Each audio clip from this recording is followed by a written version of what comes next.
What's going on, guys? Welcome back to the channel. So today we'll be installing the intercooler piping on the IS300. So this is with the Treadstone 2jzat turbo manifold, which is the low mount manifold versus the CX Racing manifold that's like a top mount.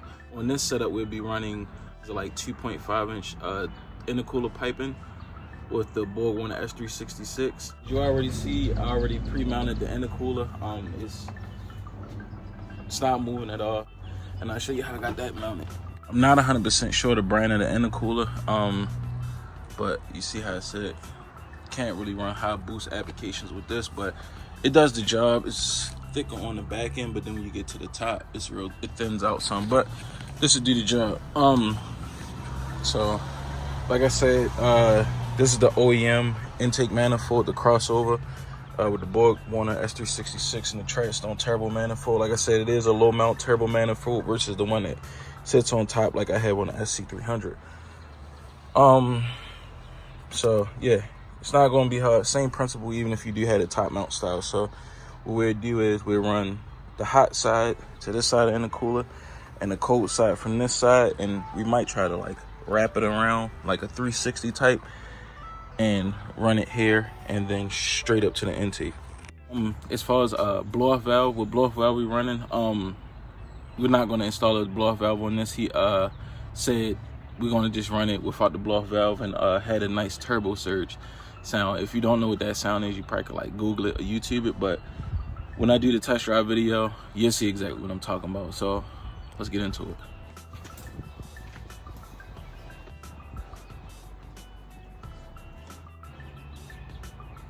Cold side mocked up already. I was going to take this and run it to that side, but it's just simpler just to do it from the cold side to this side of the cooler, mainly because this is underneath. So for me to just take this and drop it all the way down past that and let for the hot side, and then all the way around would be kind of backwards. So just switch the plan up a little bit, but still be the same outcome. So this is a 90. And then this is, I think, a 45, and then I put the 90-degree angle on it. So only thing we got to do is cut here on the intake tube, and this is like one of those aftermarket eBay joints. I'll try to find a link. I try to find one of these and post a link inside the description, because you're definitely going to need this. The OEM just won't work. And I actually marked down here on this one. Well, I'm going to cut that. So. But the only thing with this is it has a port for the PCV valves. So you just put the plugs on it, and I'll leave the link in the description for that. It only took me like a few minutes. So let's go ahead and get these things over and get them cut to size.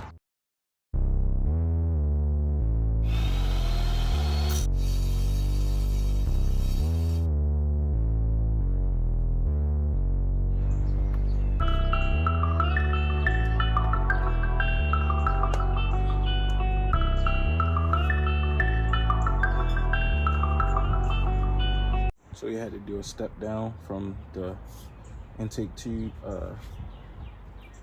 the aftermarket intake tube to the intercooler pipe. So it's a 3-inch tube. I believe it should be like a 2.5.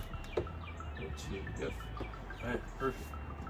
Super simple. It's just, these are two different sizes. So should have just did like a 3-inch through and through, but that's what we got. So pretty much since we got this one side done, we're going to go ahead and mock the hot side up.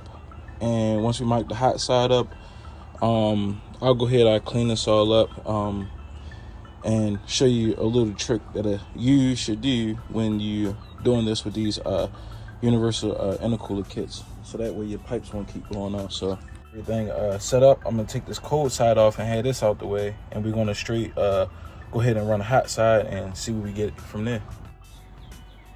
So right now I'm using the zip tie to hold the intercooler pipe up, suspended to the car, so that way, I won't be out here trying to look like an octopus, trying to just hold this intercooler pipe while I'm assembling the rest of the pipes.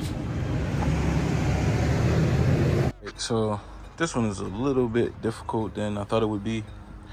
Not outrageously hard, so try to follow me. This is a spare intercooler pipe I had for the longest, and it just came apart. So, give me 1 second. This is a spare intercooler pipe I had for the longest. It doesn't come with the kit, but you can actually use like a 45 from here, from the turbo down. I zip tied this into place, kind of helped me out. So this will actually slide over more this way, so this 90 degree can connect with this. So it'd be like that, just further over.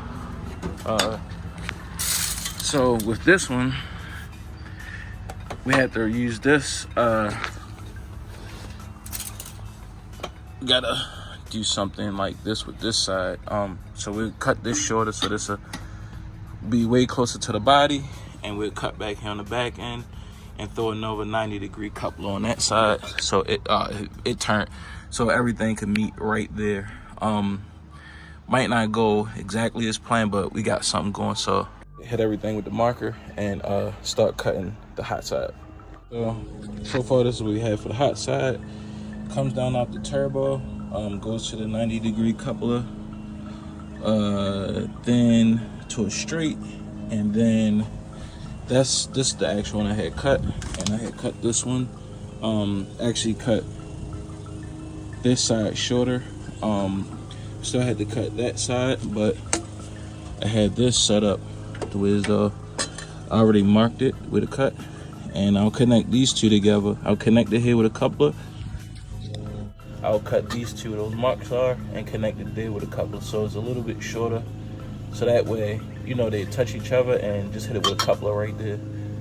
I'm gonna go ahead and put this plan in action, cut the rest of these intercooler pipes, and show you guys the results. Everything. I'm really satisfied of how everything actually turned out. 10 times perfect than I planned. And I give you guys a look. See, this is just like a mock-up.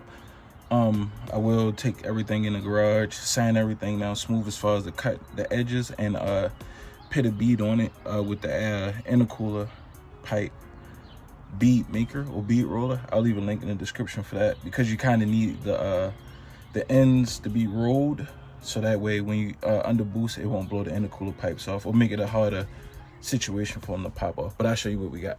So this is the cold side, this is the hot side.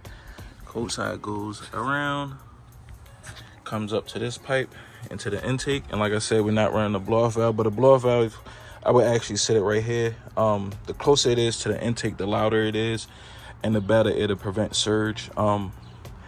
But we're not running one on this. Can't wait to hear how it sounds. This is the hot side. Goes down. When you're doing the hot side, you want to watch out for this actual bolt on the alternator, because this is hot when the car's on, and this will blow your main EFI fuse or relay fuse. So you want to watch out when you're running this. Watch out for this. So it goes down, then does turn, comes, connects here. I wish we had just like a way longer intercooler pipe, so we wouldn't have that section. Comes around, another coupler, straight coupler, turns around to the intercooler. And there you have it. So it's a nice look. It's not bad at all. It's not bad at all. And then as far as the radiator, I'm not 100% sure how this pipe's on actually do. So I do have a little bit of play as far as like being able to push this up higher to watch out for the radiator and everything. But the radiator really doesn't stick out that far. But with an IS300, you're already limited on space. So I'm doing the best I can do with this for right now.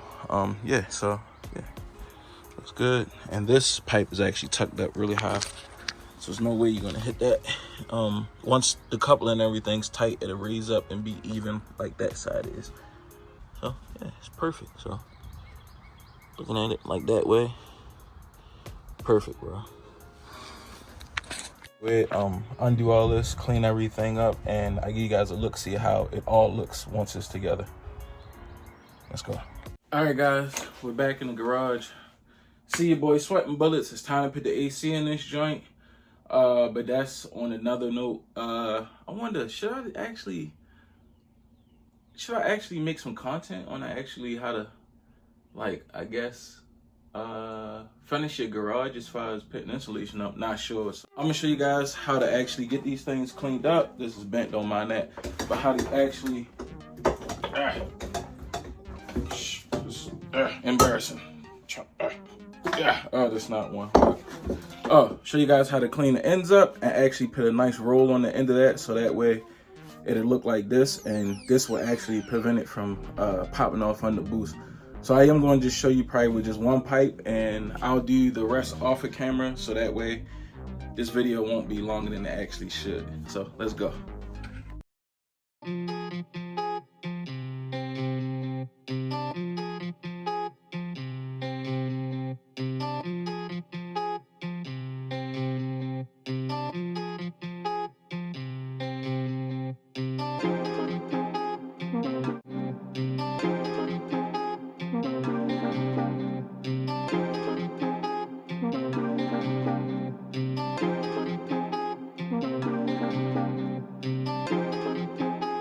What's up, guys? So this is a few days later after I actually installed the intercooler pipe on the IS300. I'm currently working on the wire harness, plugging in the 440cc injectors and changing those pesky cold pack pigtails out. I already got new pigtails on the harness already, and we're actually almost ready to install the harness and continue with the process. But I just want to pretty much show you guys how the intercooler pipes came out. Everything is bolted up. I do have to make a bracket for that lower intercooler pipe. I'm not going to do it in this video because I don't actually have the metal, and I actually want to get this video out so that way I can start on the next video with the next process with turbocharging the IS300. So I'll give you guys a look, see what's all going on. Tell me what you think about it in the comment section. So it did rain last night, and it didn't do anything but just pour all the pollen out the air and just stick it to the car. So I'm gonna wash the car up. So